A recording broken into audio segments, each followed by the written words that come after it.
नमस्कार मंडळी. धन्य ती अयोध्या या श्राव्य मालिकेचा आज ऐकूया भाग 3.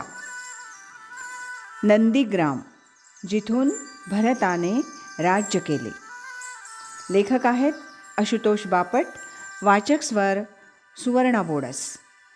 ऐकूया धन्य ती अयोध्या या श्राव्य मालिकेचा भाग 3.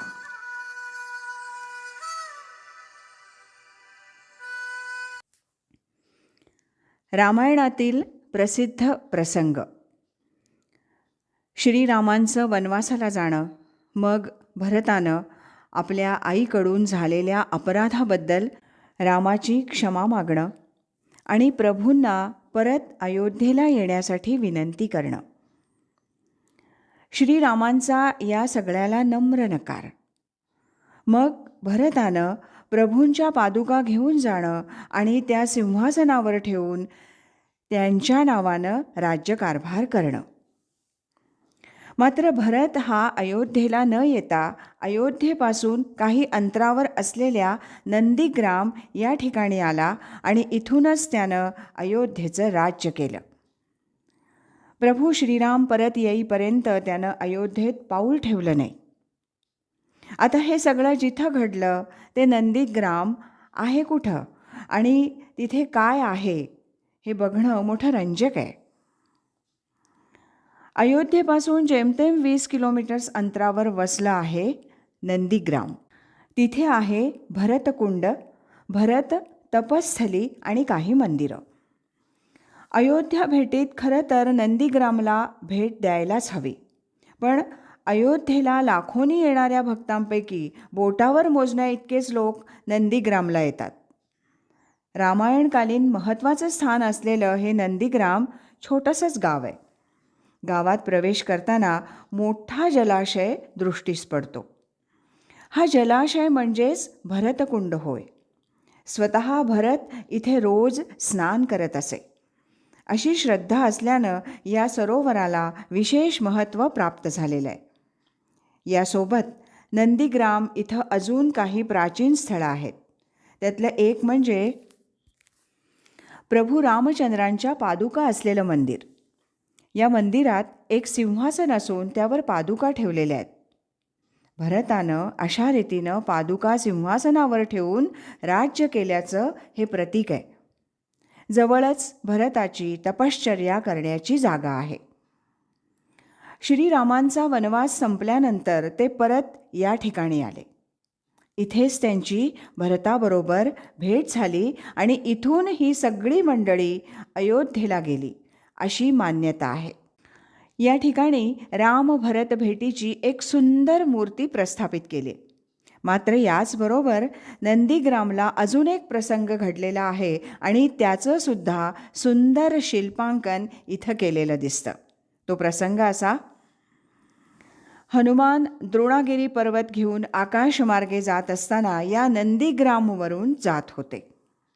त्यावेळेला आकाशात प्रचंड मोठा आवाज झाला. लोक घाबरून धावायला लागले. भरताला वाटलं की कुणी राक्षसच हल्ला करून येतोय, म्हणून तो धनुष्यबाण घेऊन लढाईला सज्ज झाला. परंतु त्याला आकाशातून द्रोणागिरी पर्वत घेऊन कुणी शक्तिशाली वानर जातोय असं दिसलं. साहजिकच भरतानं हनुमंताला ओळखलंच नाही. पण अयोध्येचं पवित्र चिन्ह कोविदार वृक्ष ते असलेला ध्वज फडकताना भरतानं पाहिला आणि त्याला समजलं की हा कुणा राक्षसाचा हल्ला नसून आपलाच ध्वज घेऊन जाणारा व्यक्ती आहे. त्याचबरोबर त्यानं हनुमंताला काही वेळ खाली येण्याची विनंती केली. मारुतीराय तो पर्वत घेऊन खाली आले. त्यांना भरत हा श्रीरामांचा भाऊ असल्याचं कळल्यावर त्यानं भरताला अत्यानंदानं मिठी मारली. तसंच संजीवनी वनस्पती तातडीनं नेणं गरजेचं आहे असं सांगून लगेच तिथून प्रयाण केलं. तो द्रोणागिरी पर्वत काही काळासाठी या नंदीग्रामला विसावला होता. या प्रसंगाची आठवण म्हणून नंदीग्राम इथल्या एका मंदिरात भरत आणि हनुमानाची गळाभेट होतानाचं शिल्प कोरलेलं आहे. नंदीग्राम अशा विविध घटनांचा साक्षीदार आहे आणि त्या घटनांचं शिल्पांकन तिथं केलेलं दिसतं. तपश्चर्या करणाऱ्या भरताची एक मूर्ती तिथे आहे. तसंच साधारणत 13व्या-14व्या शतकातील असावी अशी विष्णूची सुंदर मूर्ती तिथं ठेवलेली आहे. हा सगळा परिसर सुंदर आहे. धार्मिक क्षेत्र असल्यानं या स्थानी विविध वस्तूंचा बाजार मांडलेला दिसतो. हे सगळं नंदीग्राम क्षेत्र रमणीय आहे. अयोध्या भेटीत शक्यतो या ठिकाणी भेट द्यायलाच हवी.